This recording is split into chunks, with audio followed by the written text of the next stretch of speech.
Hi, Mr. Richards here. Today's algebra lesson is on analyzing functions with successive differences. Our concept summary box shows us different linear and nonlinear functions. First off, we have our linear function. We have a nonlinear function that's quadratic, and we have a nonlinear function that is exponential. And so our first goal of this lesson is to be able to graph the sets of ordered pairs and determine whether the ordered pairs represent a linear, quadratic, or exponential function. So let's go ahead and graph this. Our first point is 1, 2, followed by 2, 5, 3, 6, 4, 5, and lastly 5, 2. This looks like the parabolas we've been graphing the last few days, and if we just kind of connect this with a dotted line, we will notice that it is a quadratic function. So all we need to do to answer this question after we graph it is to write quadratic function.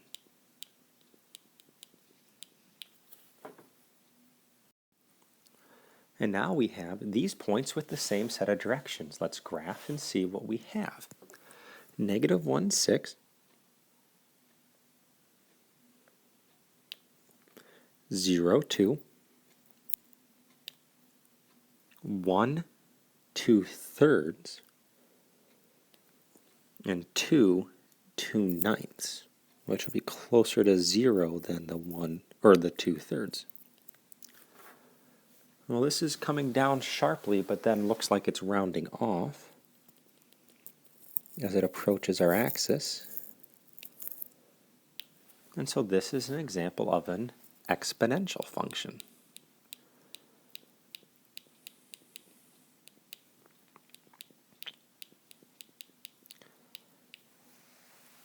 So our first type of example asks us to graph ordered pairs and then to determine whether or not it's linear, quadratic, or exponential.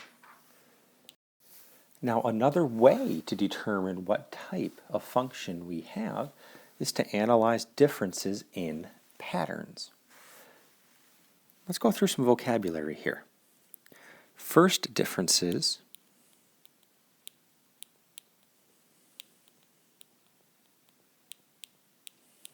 is our first word, and this is the differences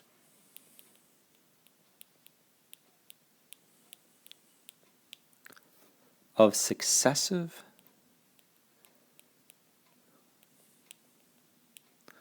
y values. And then our next term is second differences.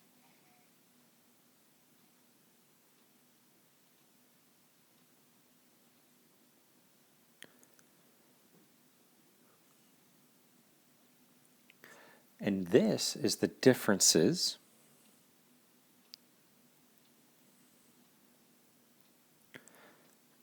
of, well, our first differences.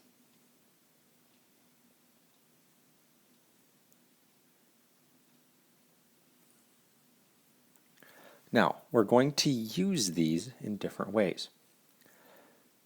First off, if our first differences are equal, we have a linear function. So again, it's linear if the first differences are all equal. Now, if the first differences are not equal, but the second differences are all equal, we'll have a quadratic function. So quadratic will be if first differences are not all equal,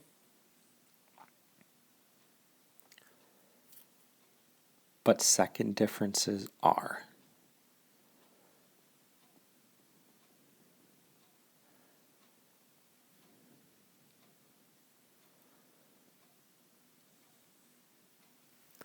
Now, if those don't work, there's a chance we will have what's called an exponential function.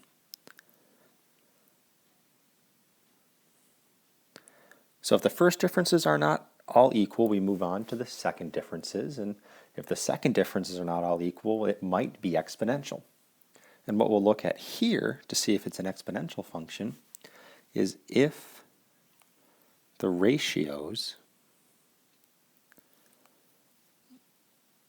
of the successive y values are all equal, as long as that ratio is not equal to 1. We'll have an exponential function.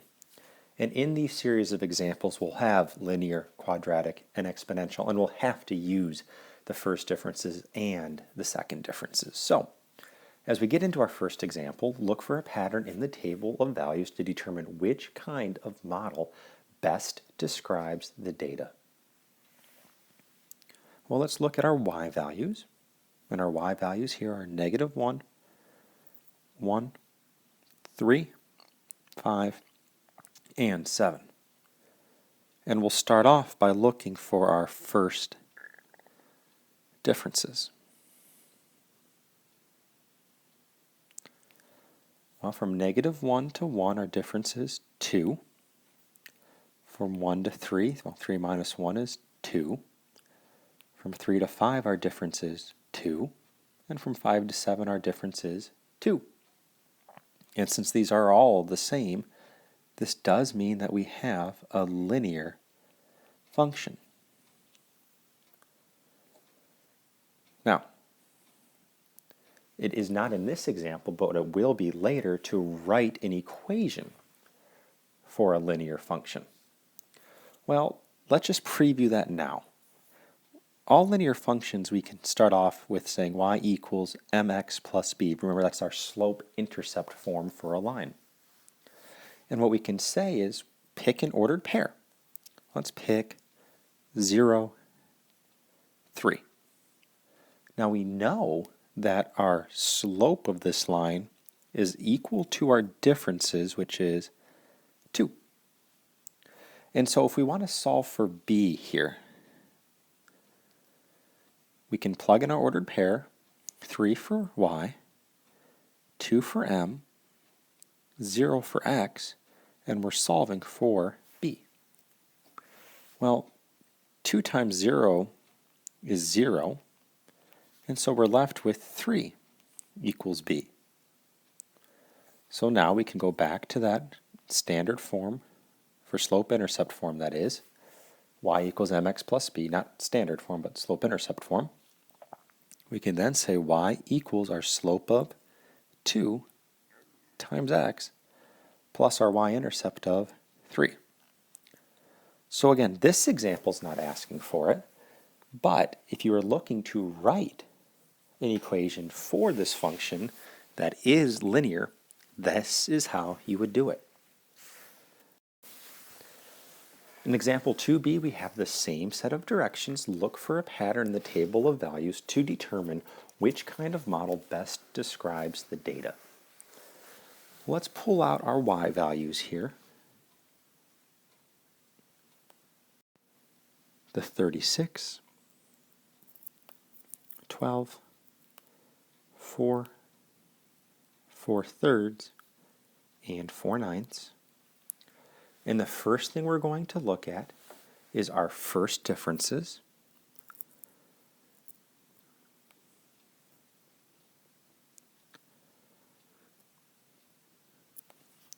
From 36 to 12, this is going down 24.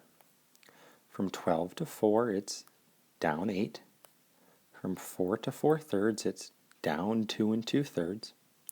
And from 4/3 to 4/9, we're down 8/9. Now, since our first differences are not equal, we can say that this is definitely not going to be a linear function. Next, we can look at our second differences.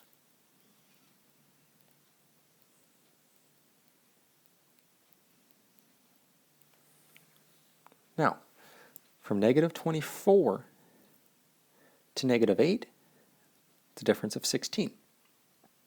From negative 8 to 2 2/3, or negative 2 2/3, that's a difference of 5 1/3. And from negative 2 2/3 to negative 8/9, that's 1 7/9. And since these second differences are not equal, we can now say this is not quadratic. And so then it comes down to ratios.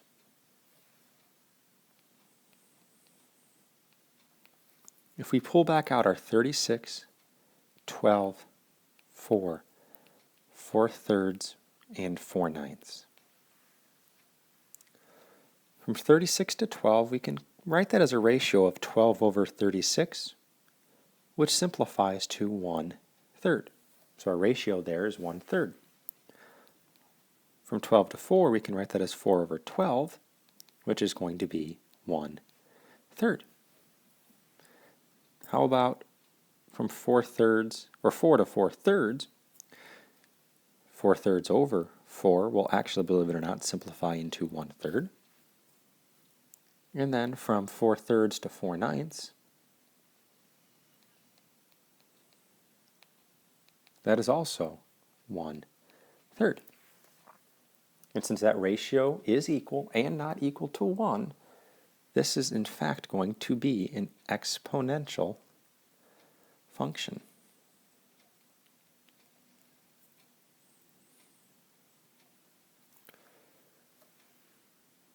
So again, the process for looking for patterns, you start with the first differences. If those are not equal, it's not linear. If they were equal, like in the first example, it would be linear. But since it's not, you move on to the second differences. If those were equal, it would have been quadratic. But since they weren't, it's not quadratic. And then you move on to the ratios. 1/3, 1/3, 1/3, 1/3 must mean it is an exponential function. Next, we take it that next step of writing the equations. Determine which kind of model best describes the data, then write an equation for the function that models the data. Well, if we pull out our -1, -8, -64, -512, and -4096, and we start to look again at first differences,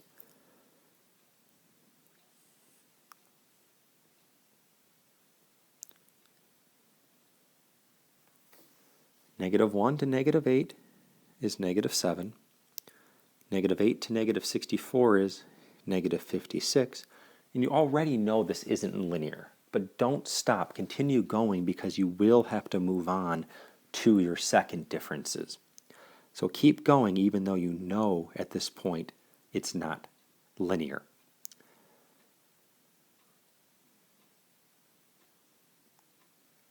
So those are our first differences.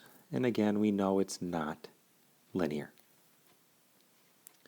Well, now let's look at the second differences to see if it would be quadratic. Well, from -7 to -56, that's -49. -56 to -448 is -392. And at this point, you probably could stop because it's not going to be quadratic. But we might as well finish it off just for good measure. So we can say that it is not quadratic. Well, that means we get to look at the ratios once again to see whether or not it's even going to be exponential. And so if we rewrite our numbers -1, -8, -64, -512, and -4096. From -1, -8, you can again write that as -1 over, or -8 over -1, which is just, well, times 8.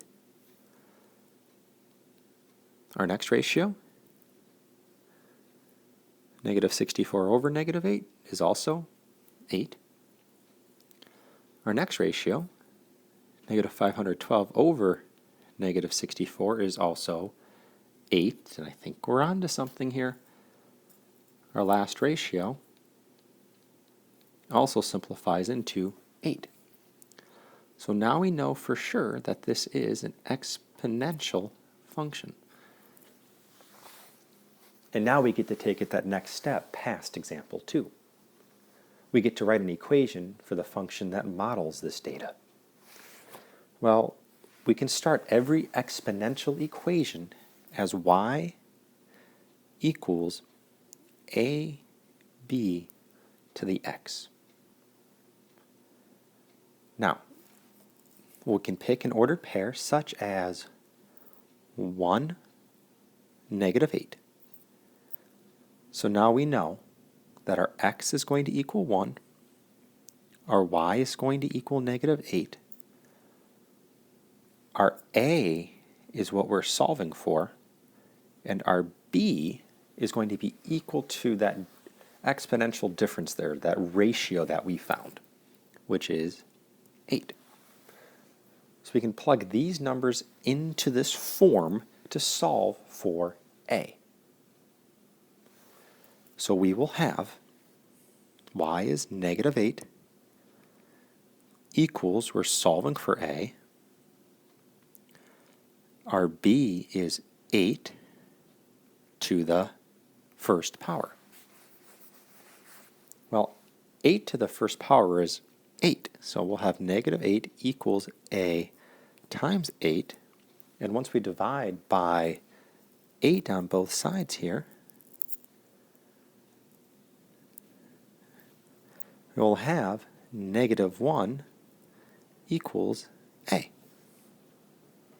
And so now we can take that, we can rewrite our form y equals ab to the x, and substitute in our a and b that we know. So y is going to equal the a that we found was negative 1 times our b value of 8 to the x power. And that's pretty much the simplified equation. You could take this one more step and write it y equals a negative, just kind of getting rid of the 1, parentheses 8 to the x. But in reality, either equation here will work for this line.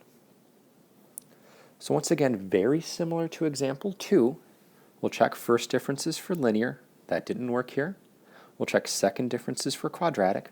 That didn't work here. We'll check our ratios, and that did work. And the next step we take with example 3 is being able to write these then as equations. If we do find it to be exponential, we can use y equals ab to the x as our starter. We know an xy. We know our b here was 8. We can solve for a, and once we have a, we go back to that original form. We plug in our a and b. That way, for any xy we can put in, or any x we put in, we can solve for y, or any y we put in, we could solve for x with this function. And now we have example 3b, which will follow the same steps. So let's look for our first differences first. So we'll rewrite our numbers 0, 3, 12, 27, 48. And our first step is to find then the first differences to check to see if this is a linear function.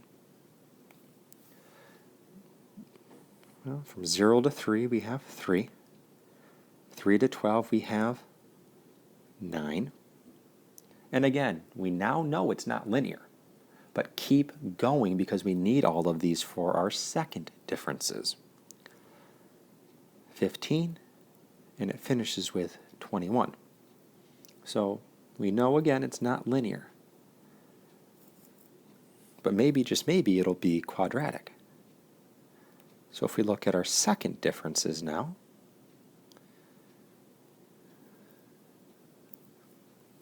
from 3 to 9 was 6, 9 to 15 is, hey, 6. 15 to 21 is 6. We have the same second differences.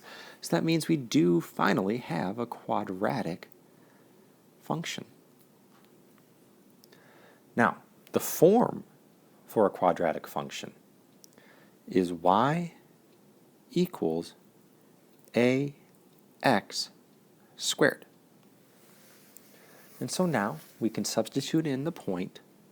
Let's go with 1, 3. Really any ordered pair you can pick from this table and it would work.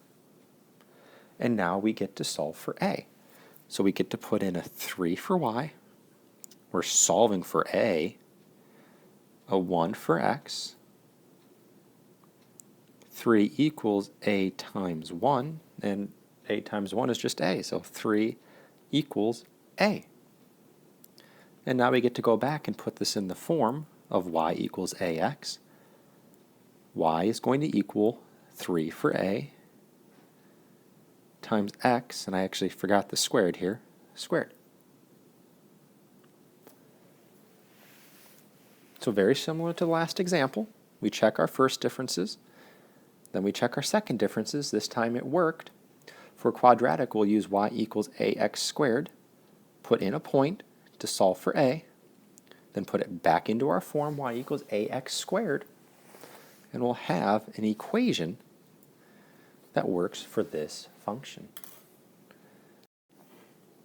In our last example of this lesson, the table shows the number of children enrolled in a beginner's karate class for 4 consecutive years.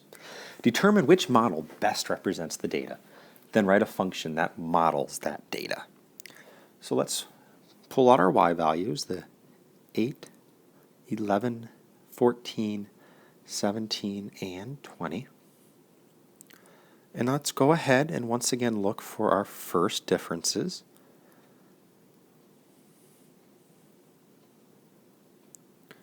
From 8 to 11, 3. 11 to 14, 3. 14 to 17, 3. 17 to 20, 3. So hey, we don't have to go any further. This is a linear function.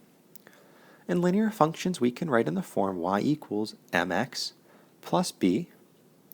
And if we pull a number out of here, such as 1, 11 for our ordered pair, we'll know our x is 1, our y is 11, and our slope m is going to be that 3. And now we get to solve for b. So 11 for y equals 3 times 1 plus b. Well, 11 is going to equal 3 plus b. And if we subtract that 3 from both sides, we will get 8 equals b. So my y-intercept really is b. I can take that then with my linear form, y equals mx plus b. Y is going to equal my slope I can put in, 3, times x, plus 8. And that is a function that models this data, y equals 3x plus 8. And that is it for this lesson on analyzing functions with successive differences. Good luck.